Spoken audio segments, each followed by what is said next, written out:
Good morning, everyone, and welcome to another episode of Aquarium Online Academy. My name is Karina, and I'm so happy to have you joining us here in the studio today, all the way from Long Beach, California. Now, if you are not in Long Beach, California, do not fret. We have brought the aquarium to you here today. And this is an interactive episode, and we would love to have you give us your questions or your comments, anything like that. You can answer questions that I pose to you or ask me questions, and I'll be able to answer them here live. Now, like I said, my name is Karina, and behind the camera today, controlling all the magic you see behind me here, is my friend Isabel, and she's going to be also monitoring this text line in order to be able to ask me those questions that you have already asked. So go ahead and text this number down below. That's going to be 562-286-1838 if you have any of those questions. And like I said, we're so happy to have you here joining us today. Now today we are going to be doing a very exciting episode of a draw with us. Now we'll get into exactly what we're going to be talking about today, what we're going to be drawing in just a moment here.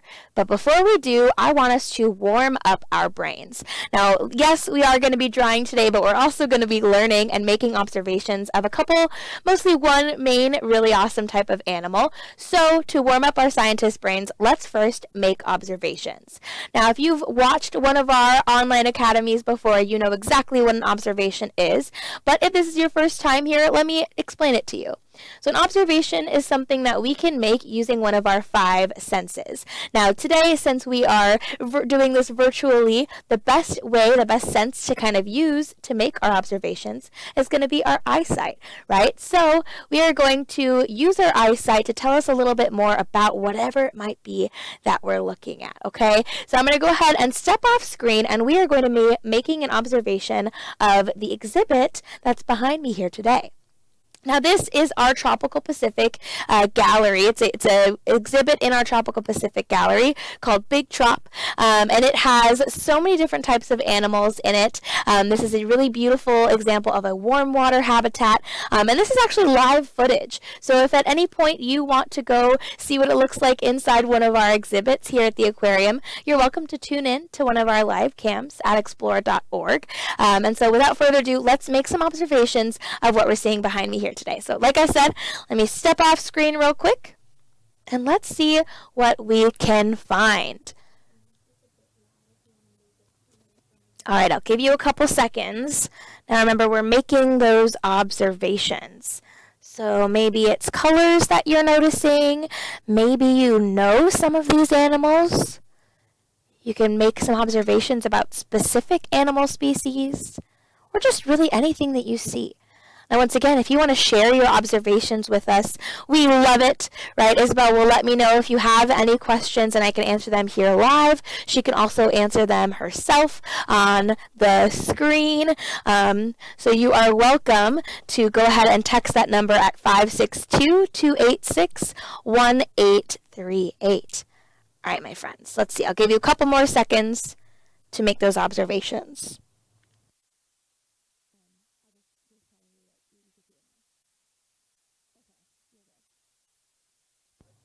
All right. I've been able to make some observations in this time too. Hopefully you have as well. Now, one of the things that I notice when I'm looking at our beautiful tropical exhibit here, this beautiful, beautiful example of what it might be like out in a tropical Pacific, area on our planet, is the colors. I notice a lot of really beautiful, bright colors. Now, this one right here, this is modeling a real dive site off the coast of Palau, which is an island a little bit east of the Philippines here in our Pacific Ocean.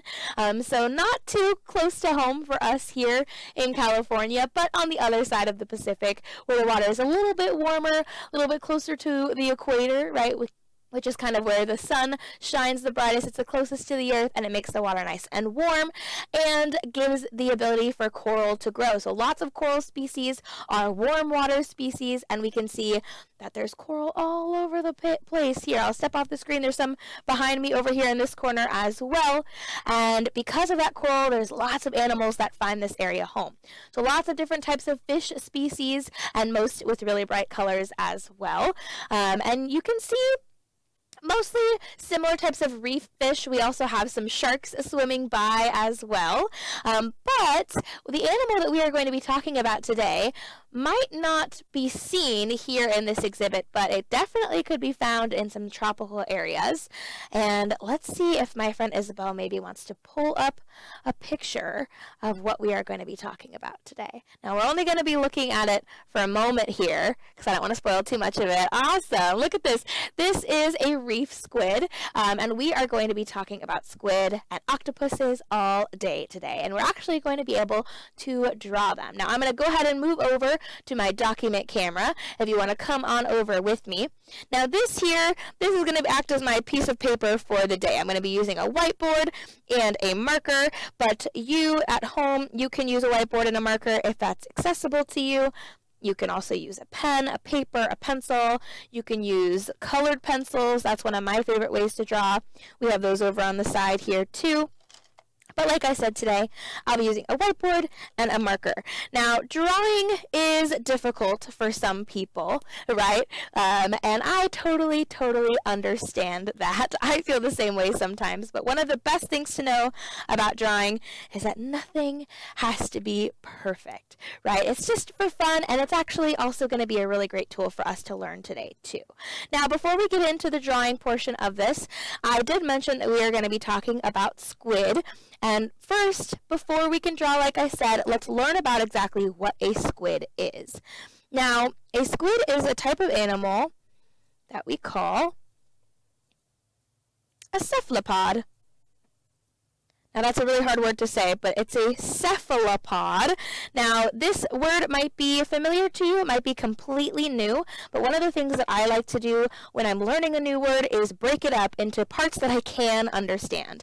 Now, I don't know how much I know about this beginning half of the word right here, ceph, right? So let me move to the back. Now, this word looks something that I might be a little bit familiar with. This word right here, pod. Now, pod is a really popular suffix for a word, and you might not even realize it. But if I were to have a camera in front of me, and well, I actually do, but on the camera in front of me, if you were to imagine yourself taking a picture of yourself from afar, right, and you have to set your camera down on something in order for it to stay up. I'm seeing if you can kind of catch what I'm picking up here. Remember, if you have an answer to the question or questions themselves, please text us at the number down below. But pod, does that word remind you of anything you might know of? For me, I think of tripod. Now, a pod and in that context just means legs. It means feet, right? So a tripod has 3 feet, and a cephalopod, pod right here, this portion of the word actually also means feet. So now we know a little bit more about this word in general. We know this means foot, right? Pod means foot. Okay, what about another part of this word we might recognize? Now, I think we might recognize this portion of the word too. Halo. Maybe not cephalo, but halo is something I definitely recognize. Halo. Now, if I were to put a halo on my head, oops, I gave it away. I was going to say if I were to put a halo on my body, where would I put it? But I would put it on my head, right? So this word actually means, in a little bit easier way to understand, this word basically, oh my goodness. This word basically means head-footed. So an animal that is a cephalopod here is an animal that is head-footed. Now let me take you back to the studio layer here. Let's see. Now, for us as humans, are we head-footed? I have a head. I have feet. But are my head and my feet connected directly, or is there some stuff going on in between? There is, right? We have a head, and we have a body, and then we have feet. But if you want to pull up that picture again of the squid, we're going to have to think, what is their body plan like? Is it just is there body in between? How does it work? Now, a squid and an octopus, all cephalopods, they have a very different body plan than ours. And that's kind of what we're going to be diving into today. They are exactly what we call head-footed. So they are cephalopods because that applies to them, and their head is directly connected to their feet. So let's go back over to my document cam, and let's start drawing, okay? All right, we can erase that. We know what a cephalopod is now.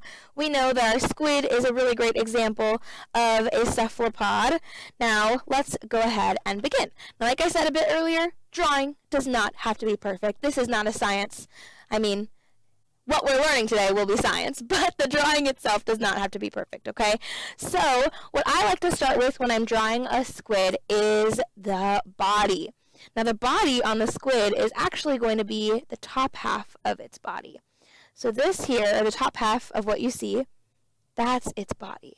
And you can kind of see there's a little bit of a triangle shape here. So I started with one kind of curved line this way, moved on to another curved line this way, and then I'm just going to connect them. Pretty simple, right?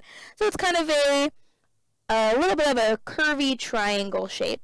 Now this here is what we call the mantle, right? So the mantle, I'll write that here so we know what that word looks like. Mantle. Now, the mantle of the squid or the mantle of an octopus, the mantle of a cephalopod is the body portion of the animal. So this on the inside is actually where they have all of their digestive organs, all of their sort of guts, right? Everything that's inside our body cavity is going to be up here in their mantle. All right. Now, let's go ahead and add the next thing that we see on squid.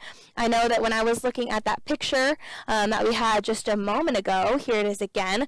I noticed obviously it has its body or its mantle, which is kind of like this area right here.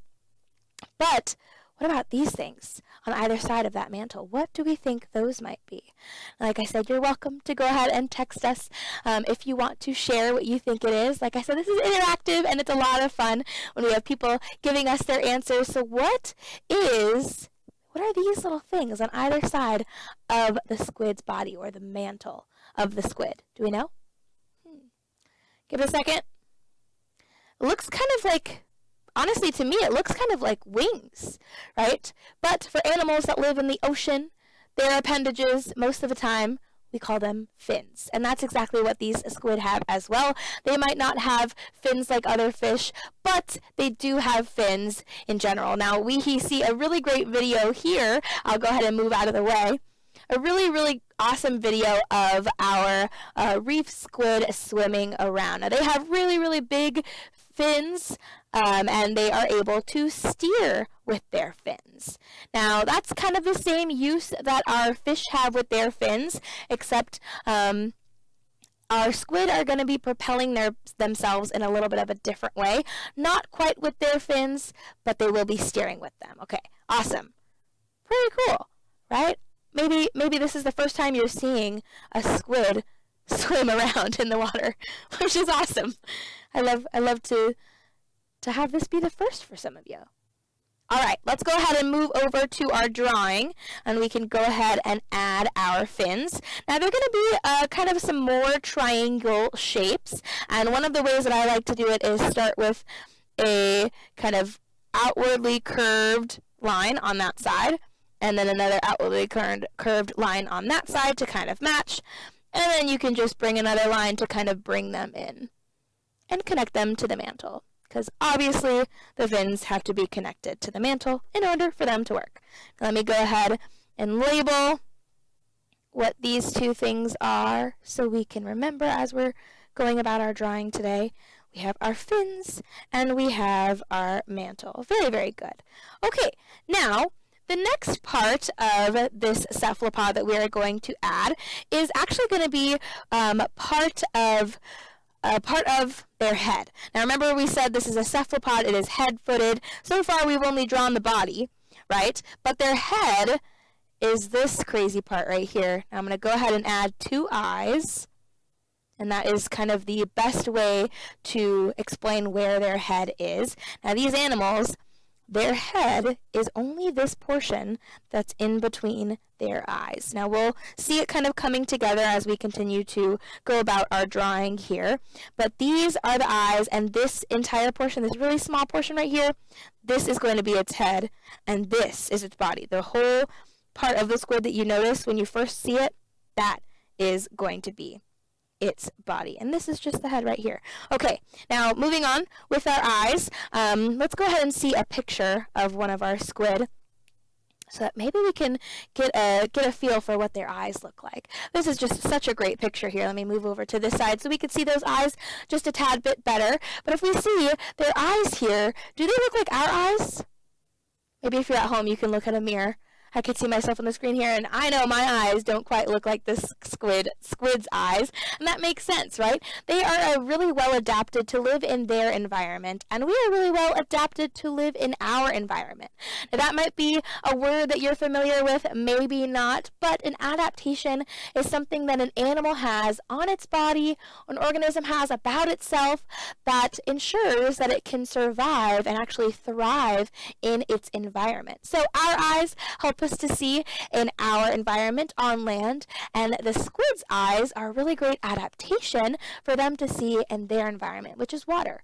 Now, sometimes looking at these eyes, you might think since they're different than ours, they can't see quite as well, but that's not necessarily the case. They actually have pretty good eyesight, especially because they are some predators. They have predators and they are predators, so they have to be able to find their food one way or another, and one of the ways they do it is with their awesome eyesight. And I think we have a picture of an octopus's eye up close. Oh, here it is. Yes, I was right. Isabel had it ready for me. Now, this is a giant Pacific octopus, so it's not the same squid that we were just seeing in that picture right there.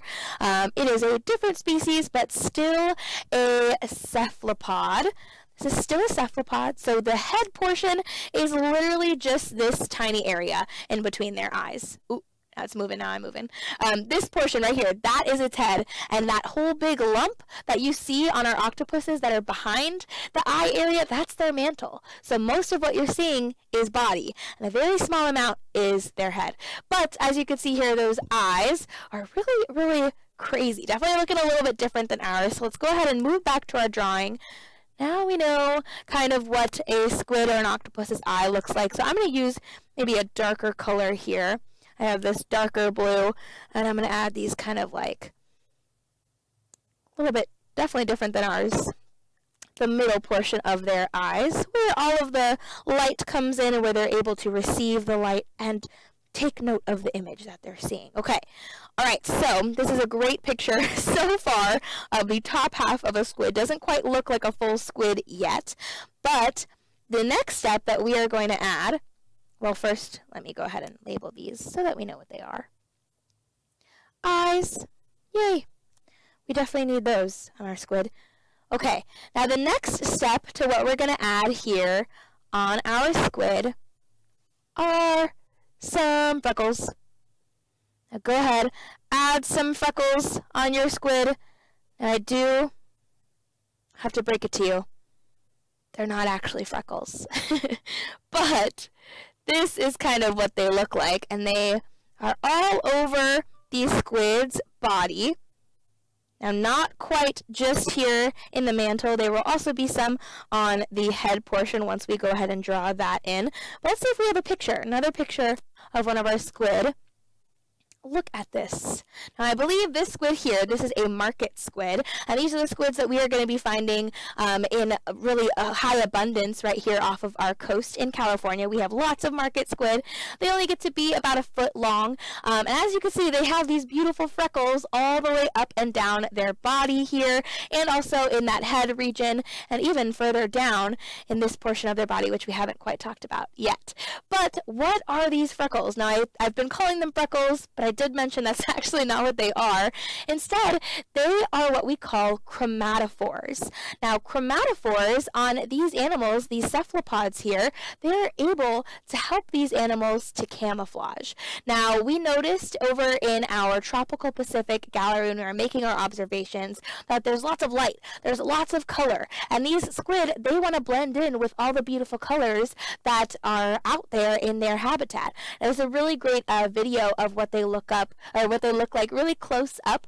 And chromatophores, what they're able to do is they're able to open, they're able to expel with pigment. And then when they close, when the squid closes it or contracts it, kind of like a muscle, when we contract a muscle, it is able to get rid of that pigment. So it fills up and it changes color, it's full of that pigment, and then it closes up, it contracts, and it turns kind of the white shade that you see here. Now, they are masters of disguise, cephalopods are. Now, I think octopuses are probably one of the best cephalopods that are able to camouflage the most effectively, I guess maybe in my opinion, but I know we have some videos of some cephalopods camouflaging. So let me step off here and let's see what we can observe. Remember, text in what you see at that number down below. Let us know what you're noticing. Wow. Now I'm going to let this video replay again because whenever I see it, I just have to take a second and go, whoa. So go ahead, watch this video again. Let's see what we can find.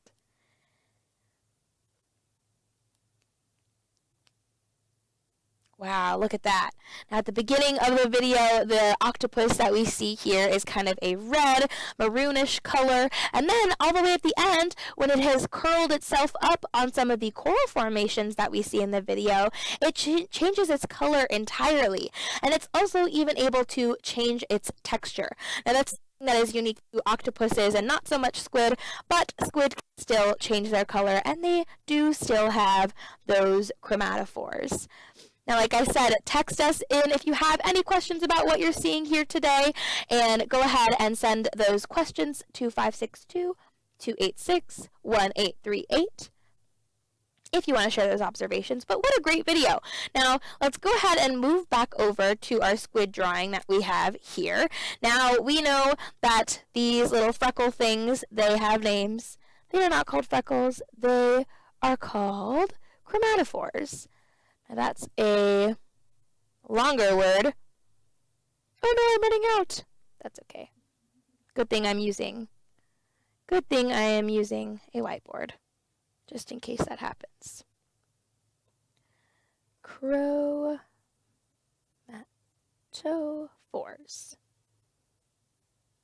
Chromatophores, because there's multiple. Yes, so each one of these is a chromatophore, and they are most of the time so tiny you can't quite see all of them at once. They are basically microscopic, but when they open up, when they expand, you can really see how big they can get because they're full of that pigment. Alright, so now we have the mantle, we added the fins, we have eyes, we have the chromatophores. What is next? Now, we talked about how fins help them to steer, and I kind of briefly touched on that's not the primary way that they move around. And that's because they have a really special feature on the inside of their mantle that is called the siphon. So if you caught what I did just there, I did a little curve this way. Let me zoom in just a tiny bit so we can see what I did. I did a curve this way, a curve that way, and then a little circle here. Now, this structure here is called the siphon. Let me go ahead and start making that. Put that on the side there. Go ahead, like I said, we're labeling because we are scientists. We're going to label our squid. That is called the siphon. Now, the siphon helps them to actually propel their body as they're moving around in their habitat. And I think we actually have a really good video of what they look like when they're moving around using their siphon. Here it is. Now, this is a really awesome animation of how exactly the squid is able to move around. So what they do is, as we know, they're living in a water environment. They are living in the ocean.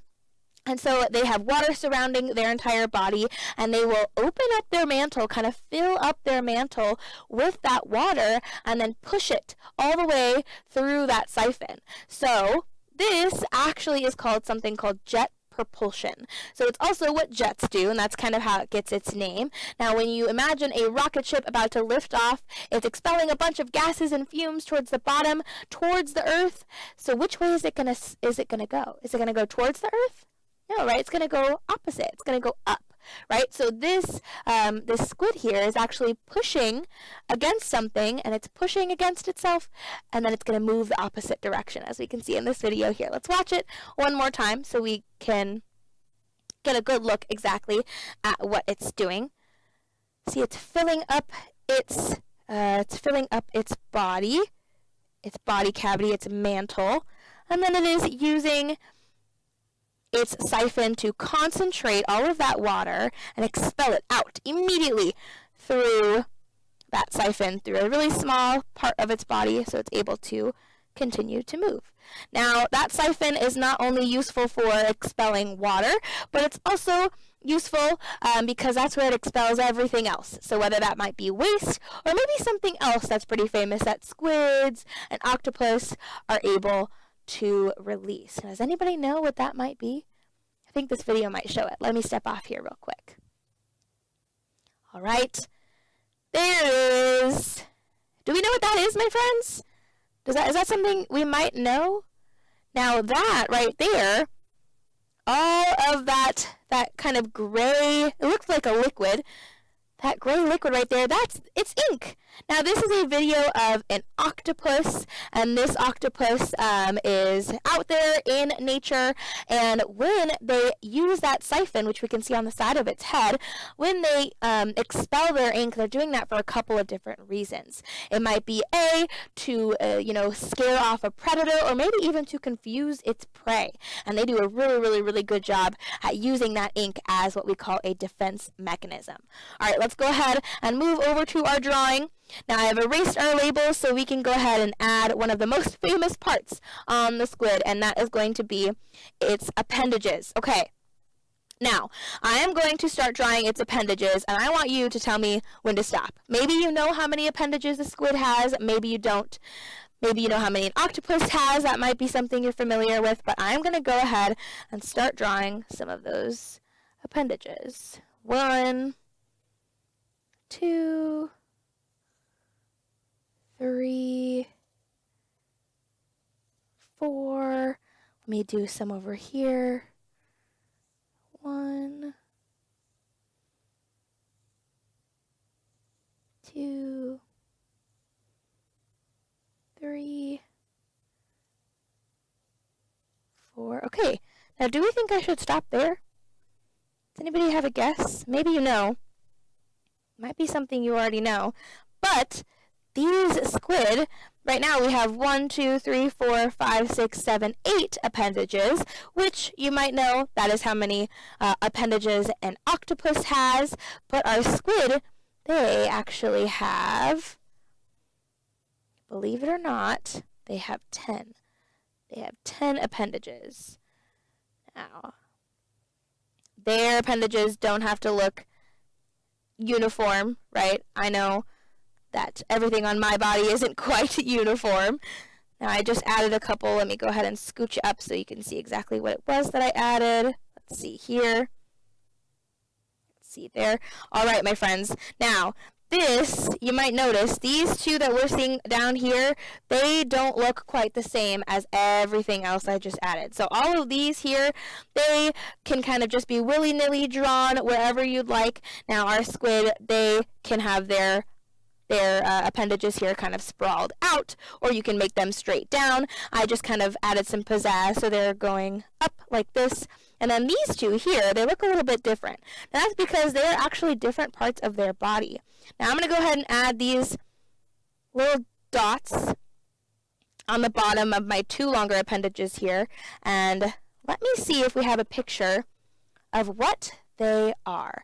Now, I've been saying appendages, and I've been doing that on purpose as to not give away what they are, but let's go ahead and see if we have an image. Ooh, look at this. Yes, let me step off here. Okay, now do we think that our squid has arms, or do we think that our squid has tentacles? Let's see.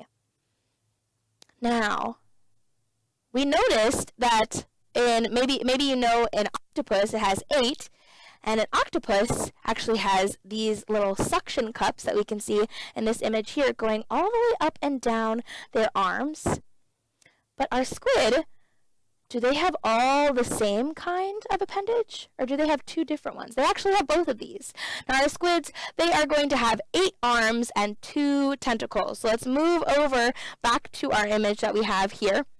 these longer ones with these suction cups only on the ends here, these two at the bottom of the screen, those are going to be our tentacles, and the rest of these are going to have suction cups all the way up and down, because these ones are all arms. Now these suction cups, they have so many all over their body, and I know it would take way too long for us to add all the suction cups they have. And right now they're kind of looking a little bit more like chromatophores than suction cups. But this is where drawing really does make you use your imagination, right? Now while we're at it, let me add some more chromatophores in the head region of our squid. And here we go! Here is our beautiful squid friend here. Now at the end of every drawing I like to give my creature a name. So this is going to be Michael. Michael the squid. How good is that? Amazing. Now, I'm so glad that you guys had the ability to tune in today. Hopefully you learned a little bit more about these amazing animals. Now, we've seen that picture. Let's take our drawing and let's compare it to what the real thing looks like one more time before we tune away. Now, like I said, drawing can be a little bit intimidating sometimes, and I think that's what makes it fun, right? Give us a little bit of a challenge. I think our squid looks pretty close to one of our reef squid here. Maybe yours does at home too, maybe not, and that's okay, but hopefully we learned something. I had a lot of fun in this episode of Aquarium Online Academy, and I hope you did too. Once again, if you have questions or if you have any comments or anything like that, please go ahead and email us now that our episode is ending. We will still be able to get back to you. And once again, thanks so much. I hope you had lots of fun, and have a great rest of your day, and we'll see you again next time. Thank you.